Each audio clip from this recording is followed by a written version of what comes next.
parlant de l'agence comme obsédé par l'UX/IA, comme si c'était un sport olympique. Ah ouais, c'est plus du tout le même ton. Non, il essaye clairement d'imiter un style, peut-être celui qu'il perçoit comme étant celui de l'utilisateur. Il parle de ce cran que Grok n'a pas. Le feedback comparatif a servi de guide ultra précis. C'est fou cette adaptation.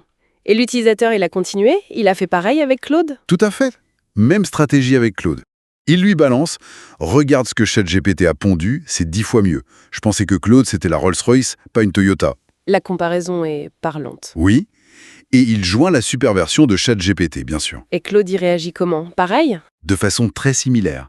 Il analyse l'exemple, reconnaît sa qualité, il dit que ça a une voix et un tranchant distinctif et que ça correspond mieux à l'utilisateur, un truc comme « ça fait plus Greg Isenberg ». Donc il comprend aussi le style recherché. C'est ça. Et il ajuste sa propre réponse en conséquence.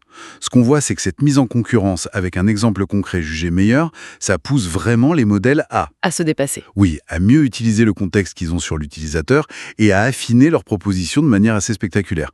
C'est plus qu'une simple correction. C'est une réorientation guidée par la compétition. Voilà, une sorte de benchmark implicite fourni par l'utilisateur. Donc pour résumer la technique, on lance la même tâche à plusieurs IA, on repère la meilleure première tentative, et on utilise cette réponse, en forçant un peu le trait sur sa supériorité, Quitte à exagérer un peu, oui. pour motiver les autres à faire mieux.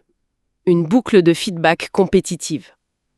Et ça coûte rien de plus. C'est exactement l'idée. C'est une astuce gratuite et assez maligne.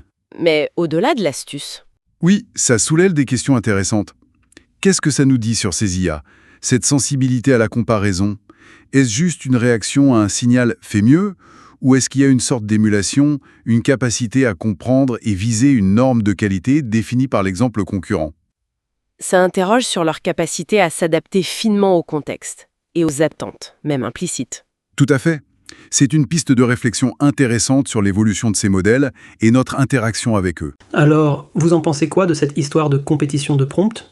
Écrivez-moi en commentaire sur l'épisode 1 ou 2 et n'oubliez pas de vous abonner et d'aimer, liker cet épisode aussi.